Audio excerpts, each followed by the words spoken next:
خدا کے بعد زہرا نے اپنے مہر میں جنت خرید لی.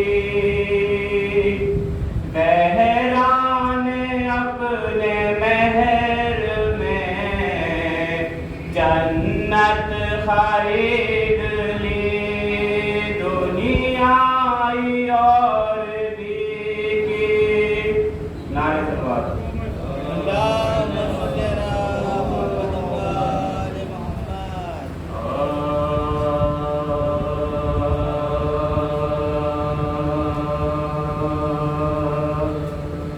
جو آسمان سے اونچے وہ نام یاد کر. جو آسمان سے اونچے وہ نام یاد ملے جو کعبہ تو خیبر شکن کو یاد کر. یہ 5 انگلیاں ہر روز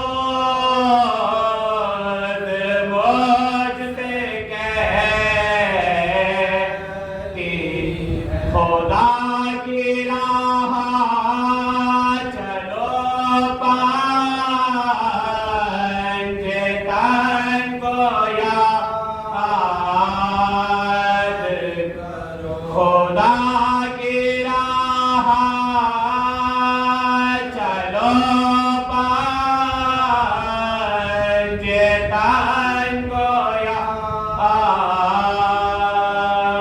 کرو. جو آسمان سے نعرہ صلوات.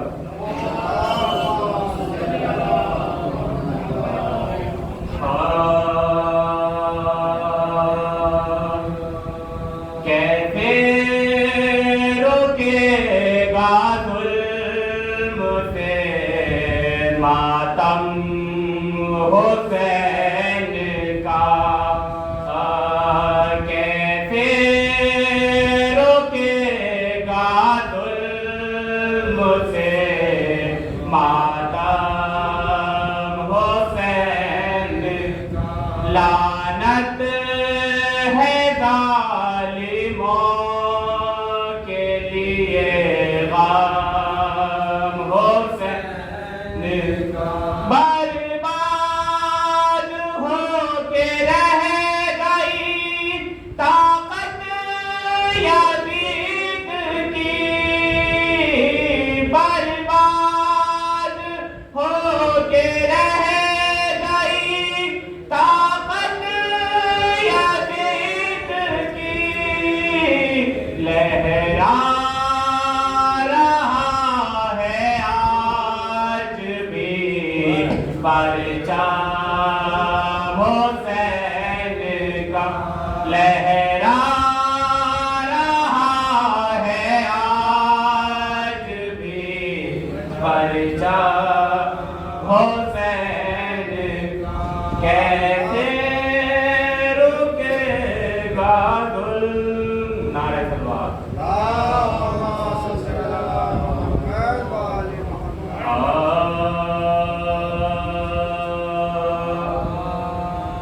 اپنے اللہ کا فرمان پڑھا کرتے ہیں. اپنے اللہ کا فرمان پڑھا کرتے. نو کے نیزہ پہ بسد شان پڑھا کرتے. ان پہ ہدیان کا الزام ہے جن کے قتل کے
زبان رکھتے گھر میں شہزادی کے آ جائے اجازت کے اتنی ہمت ملک الموت کہاں رکھتے اتنی ہمت ملک الموت کہاں رکھتے وہ سلیمان کا محل تھا نعرہ صلوات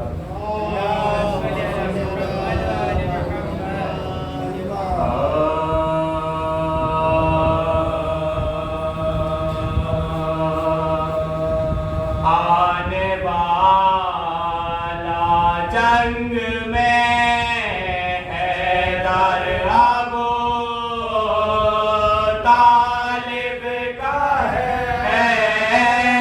آنے والا جنگ میں حیدر ابو طالب کا ہے اس کا مطلب آج سے خیبر ابو طالب کا ہے آنے والا جنگ میں حیدر ابو طالب کا ہے کھیلتی ہے جس کے آنگن میں امامت کے تاختۂ دنیا پہ واحد گھر ابو طالب کا ہے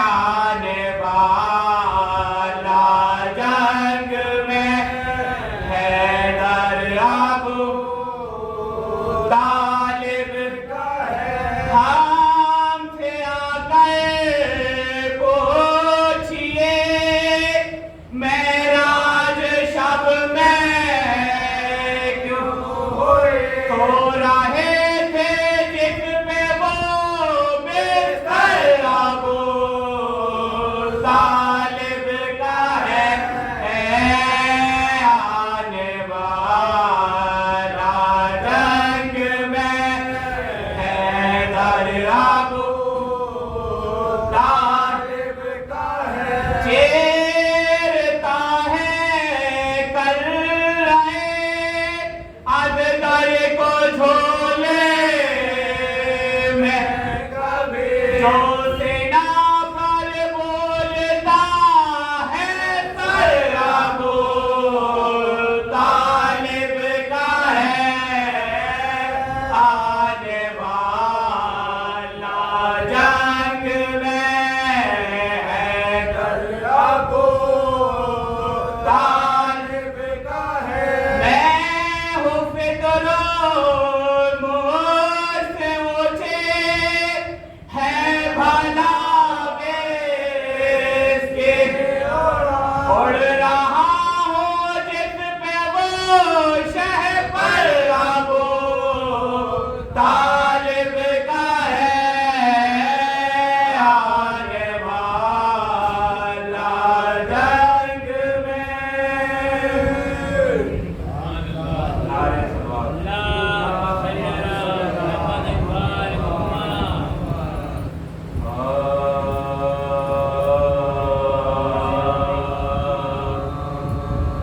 آج بھی زینب کی آتی ہے صدا بھائی حسین آج بھی زینب کی آتی ہے صدا بھائی حسین تیرا چہرہ تیری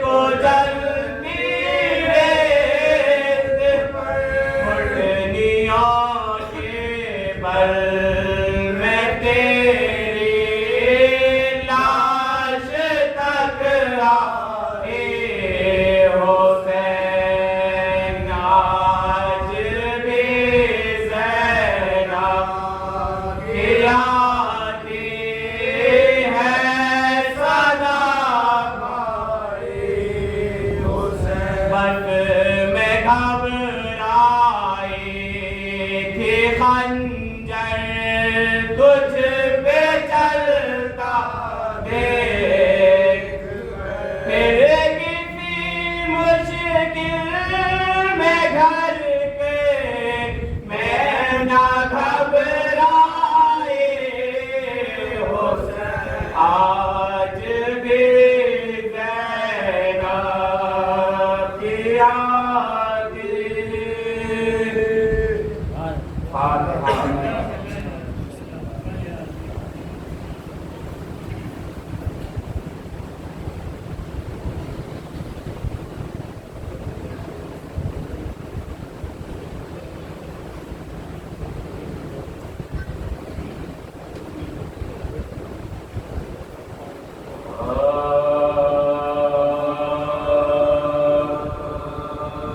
جب لوٹ کے کربلا سے اسیر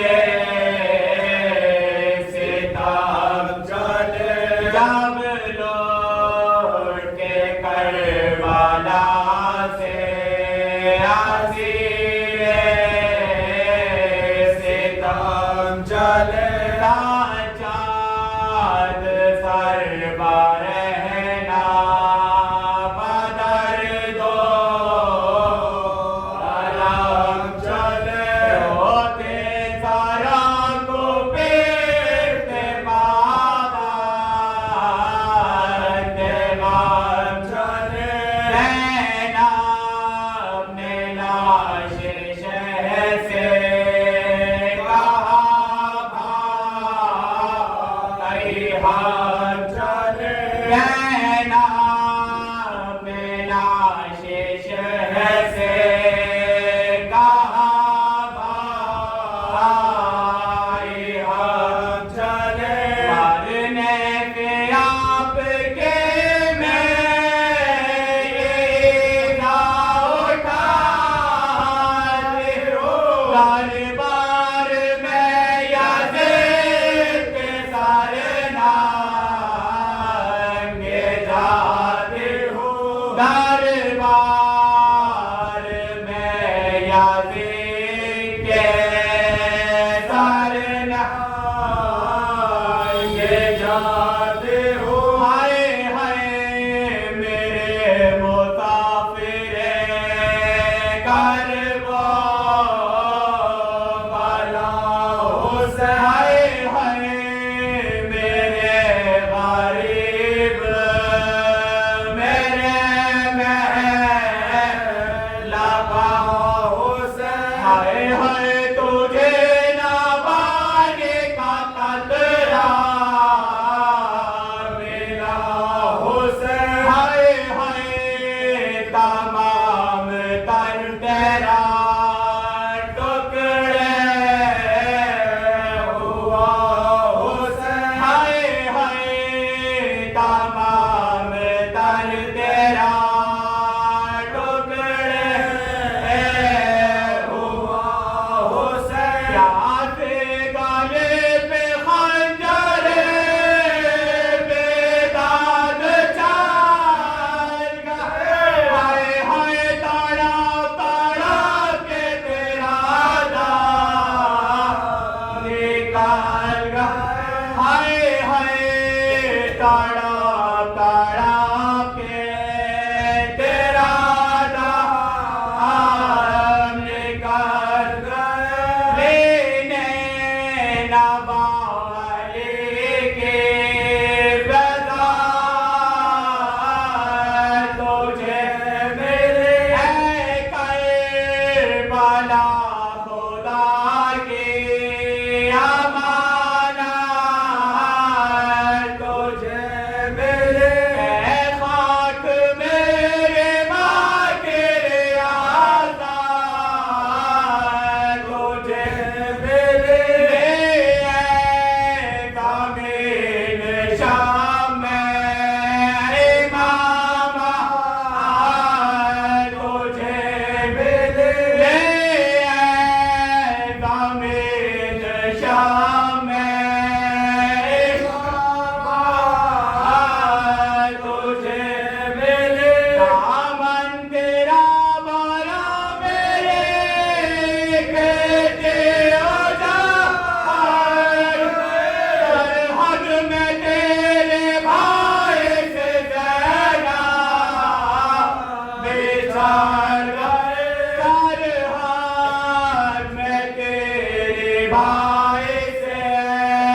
نفرت غم حسین. کیا ہے غم حسین؟ دیکھیں کہ غارت گری و جنگ سے نفرت غم حسین دیتا ہے چشم نم کو بصیرت غم حسین. دیتا ہے چشم نم کو بصیرت غم حسین. سارے معاشروں کی ضرورت غم حسین. سارے معاشروں کی ضرورت غم حسین. گنجینہ بلندی ہمت غم حسین. گنجینہ بلندی ہمت غم حسین. تو کیا ہے غم حسین؟ دیکھیے کہ دشت ستم میں دیکھیں کہ دشت ستم میں حق کی صدا ہے غم حسین. دشت ستم میں حق کی صدا ہے غم حسین. بیمار روح ہو تو دوا ہے غم حسین. بیمار روح ہو تو دوا ہے غم حسین. آواز بلند سلام. اللہم صلی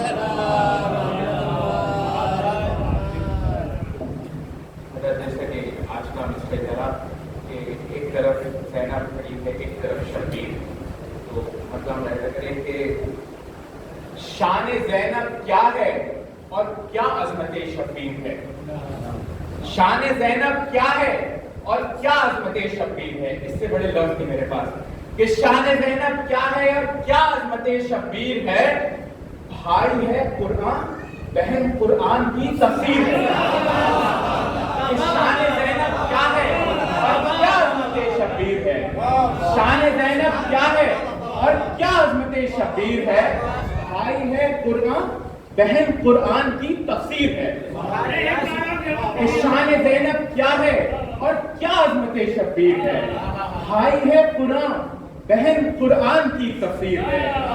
بھائی ہے قرآن بہن قرآن کی تفسیر ہے. تو شعر الخات دیکھیں کہ خنجر و تیر و سنا سب زیر پستی ہو گئے. خنجر و تیر و سنا سب زیر پستی ہو گئے. نوک نیزہ کی بلندی پر سر شبیر ہے. نوک نیزہ کی بلندی پر سر شبیر ہے.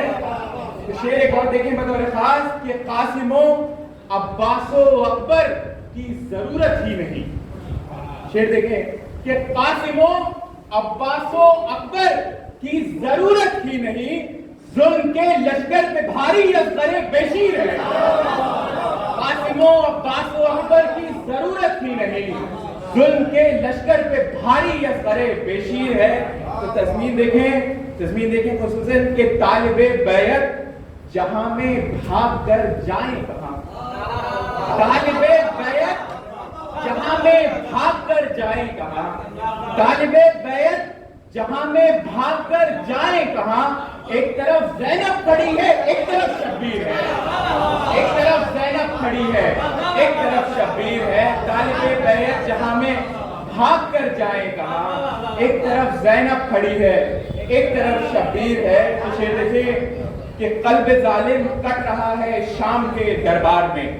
جناب زینب کے حوالے سے دیکھیں کہ قلب ظالم کٹ رہا ہے شام کے دربار میں. خطبہ زینب ہے یا چلتی ہوئی شمشیر ہے. خطبہ زینب ہے یا چلتی ہوئی شمشیر ہے. تو بن کے سامنے آ رہے ہیں انبیاء کے قافلے. ایک خیال ہے کہ بن کے سامنے آ رہے ہیں انبیاء کے قافلے. ظلم کے دربار میں سجاد کی تقریر ہے. بن کے سامنے آ رہے ہیں انبیاء کے قافلے. بن کے سامنے آ رہے ہیں انبیاء کے قافلے. ظلم کے دربار میں سجاد کی تقریر ہے. ظلم کے دربار میں سجاد کی تقریر ہے. تو شعر دیکھیں 40 کے حوالے سے کہ کس میں دم ہے اس جگہ زائر کہ کس میں دم ہے اس جگہ زائر کو کچھ تکلیف دے. کس میں دم ہے اس جگہ زائر کو کچھ تکلیف دے. 40 کے حوالے سے کہ کس میں دم ہے اس جگہ زائر کو کچھ تکلیف دے. یہ زمین کربلا عباس کی جاگیر ہے. کس میں دم ہے اس جگہ زائر کو کچھ تکلیف دے. یہ زمین کربلا عباس کی جاگیر ہے. یہ زمین کربلا عباس کی جاگیر ہے. تو ایک شعر اور دیکھیں قافیہ ہے کہ جنگ کے جوہر تمہارے رن میں دیکھیں گے حبیب.